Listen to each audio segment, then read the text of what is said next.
L'équipe de l'AIEA est arrivée à Kiev pour rencontrer le président Volodymyr Zelensky. Leur arrivée à Zaporizhzhia est prévue pour cette semaine.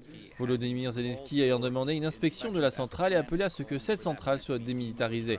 Il a rencontré Raphaël Grossi qui dirige l'équipe. L'équipe est composée de 13 personnes, dont aucune n'est américaine ou britannique, afin de faire preuve d'impartialité. President Volodymyr Zelensky had some words to say about the mission. Let's hear a little bit about what he said.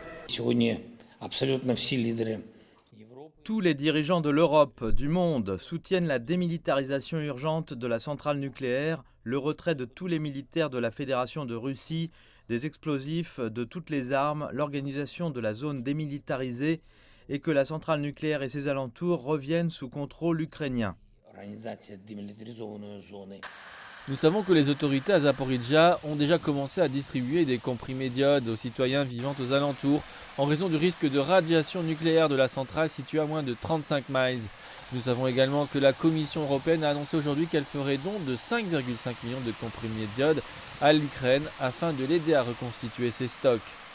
Dans le même temps, nous savons qu'il y a eu de nouvelles accusations selon lesquelles la Russie aurait bombardé certaines routes menant à la centrale nucléaire. Nous savons que Moscou a déclaré qu'elle accueillait favorablement les inspections, qu'elle souhaitait que le monde puisse voir l'état de la centrale nucléaire et ils disent qu'ils ont des preuves pour montrer que l'Ukraine l'a bombardée.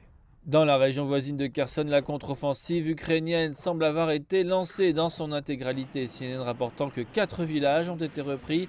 Les officiels ukrainiens sont restés muets sur le sujet de la contre-offensive, ne voulant pas donner trop de détails et disant qu'il s'agira d'un mouvement lent et méthodique pour repousser les Russes, que ce ne sera pas rapide et que les succès ne seront pas divulgués immédiatement.